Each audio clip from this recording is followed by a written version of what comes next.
қарға қарған көзін шұқымайды ғой енді. Бағанадан айтып жатырмыз ғой енді, жаңағы батыр деп мына қарындастарымыз айтып жатырмыз.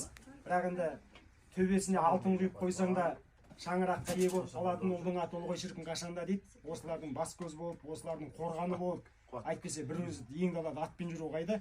Сондықтан да осы қуат бауырымызға да Алла күш қуат берсін, Алла разы болсын. Осылардың барлығын ер азамат ретінде қорғаны болып, осы алыс жолдан бері қарай мені сүйіп келе жатқан. Мынау енді семейлік ақын Ринат Зайыт деген ақын бар. Сол айтады: тағдыр мынау, бір сүріну, бір құлау, өз ақсалар мойныңа қыл бұрау. Шала берме аяғынан еркектің, еркек деген құдірет қой құрбым-ау. Әйел қауым, еркектерді сақтаңыздар жүдеуден, себебі ол аз емес пе, он әйелге біреуден. Банкі қойдың тірістегер арқасы, сүттен бұрын әкеп берген сусынын. Еркек деген табыс табар, міне берсін таксиін, рен шықпаса кетіп басын, паналасын бас күйін.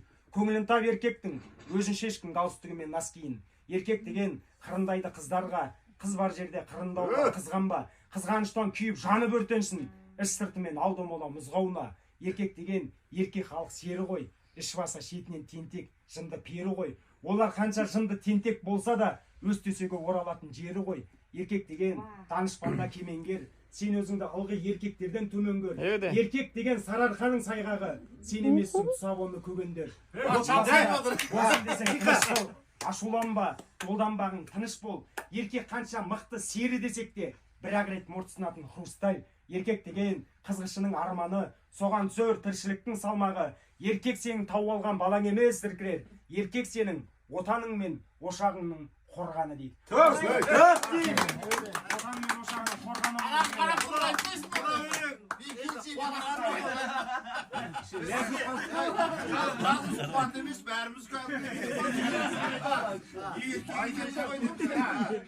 Еркек екенбіз қара көтеріп ертеңнен бастап өзгересіңдер ме?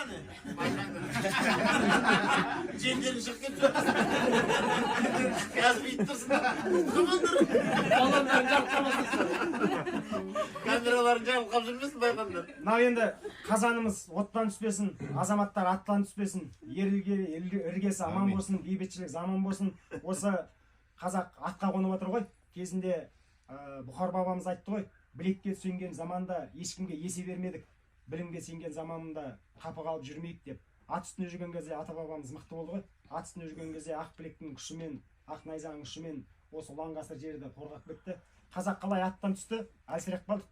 Енді қайтадан атқа мініп, өнеріміз дамып, көкпар ойындар, ұлттық ойындарымыз дамып жатыр.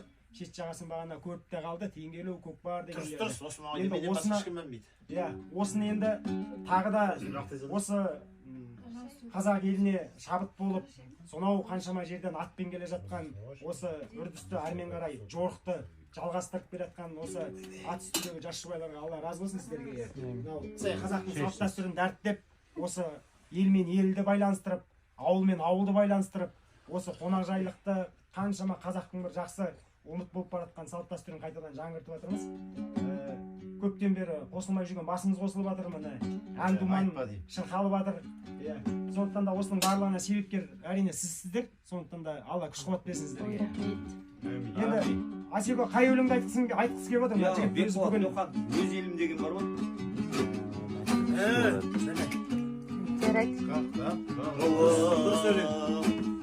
Ән ойнап көгін тартты көлім, аңсаған бабам, аңсаған ел.